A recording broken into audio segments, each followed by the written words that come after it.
been done.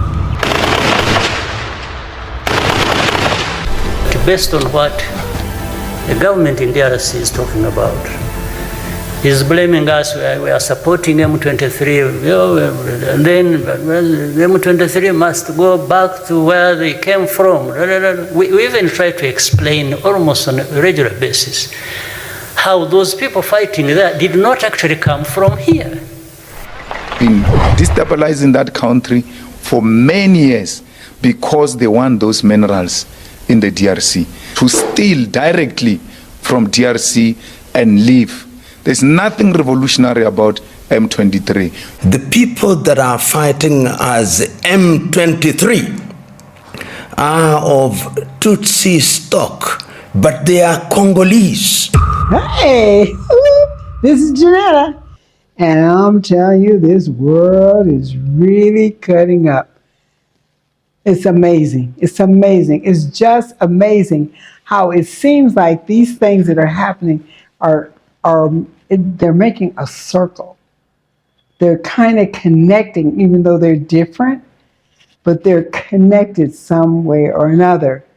And let me tell you what I'm talking about. You know, the last few days I've given news about Congo, and we've also talked about Nigeria.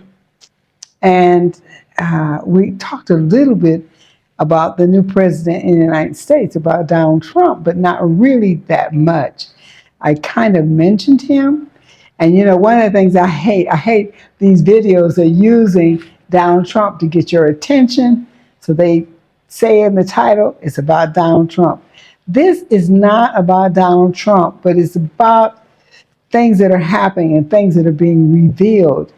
And one of the things that I have found that this Republican and Democrat conflict and battle is very, very serious, and they're always trying to expose each other lately. It's not the same kind of presidential turnover that we've had in years past. If they did something wrong, if the Democrats did something wrong, the Republicans didn't say anything about it. And if the Republicans did something wrong, the Democrats didn't say anything about it because they were really on the same sheet. Really, really. But it's two rivaling rich folks. All of them are very rich that are running the game. But let's start with the Congo today.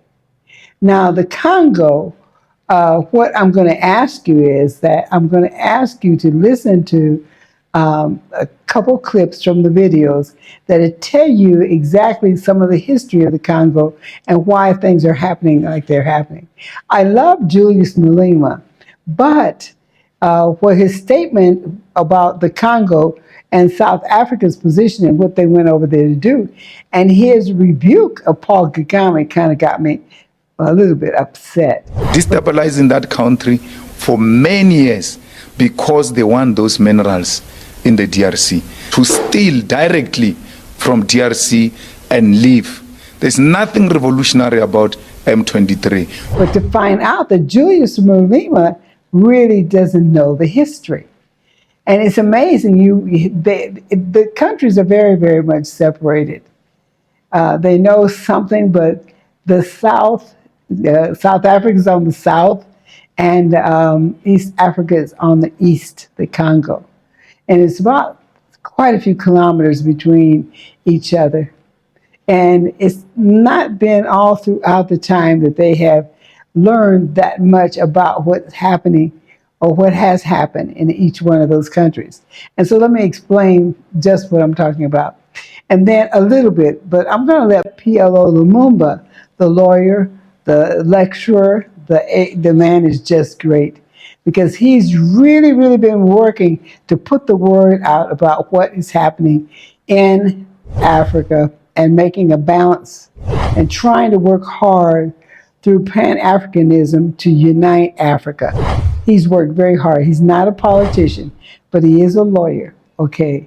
And he's been lecturing all over the world. He even we were blessed for him to go even to Costa Rica.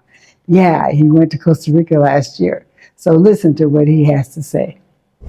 Rejection of African standby force by the imperialist forces and the West because they benefit out of the instability of DRC and Africa in particular.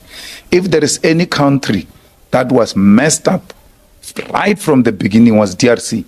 They have been destabilizing that country for many years because they want those minerals in the DRC. They even created illegal landing strips to land in DRC, to steal directly from DRC and leave. There's nothing revolutionary about M23.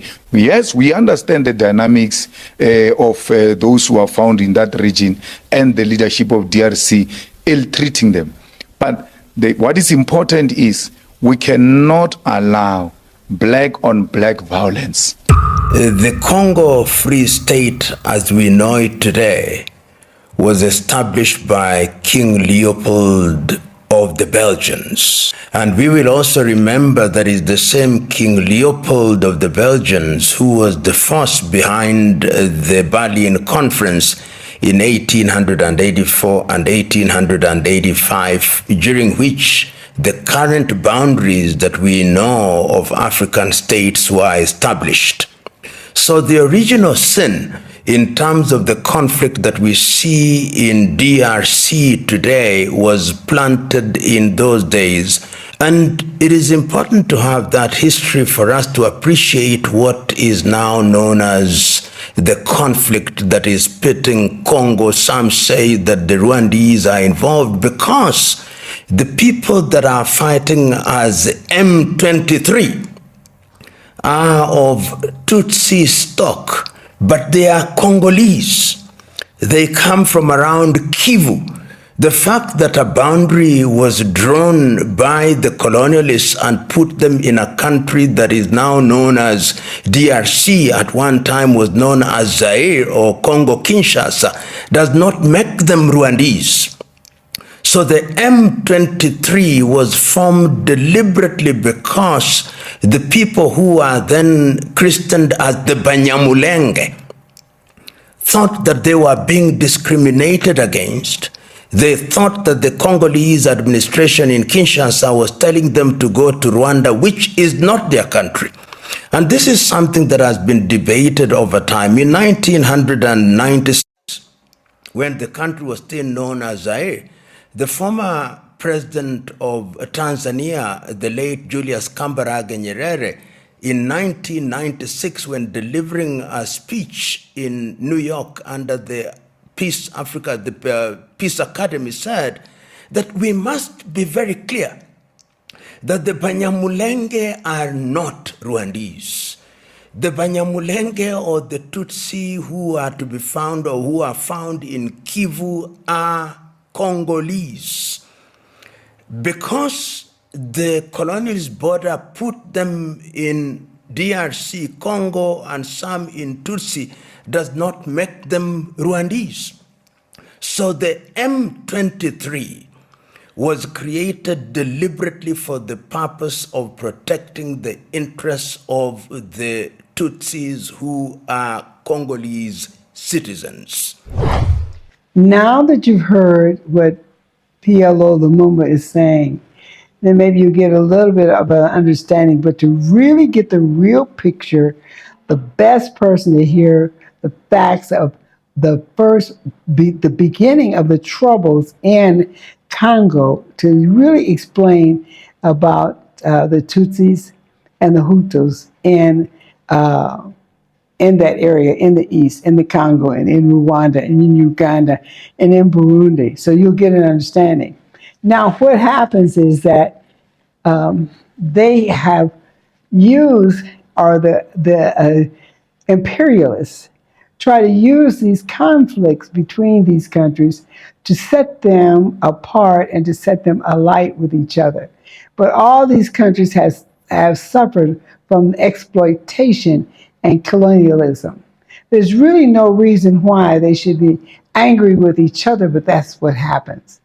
Because maybe one is on one side and the other's on the other side. The president of the Congo, he spent a total of almost 30 years in Belgium. Can you imagine? he was in exile in Belgium. Now, Belgium is the country that really, they're the ones that really destroyed Congo, which was then called Zaire in the first place. But that's where he took his refuge when they were having a difficulty in the Congo.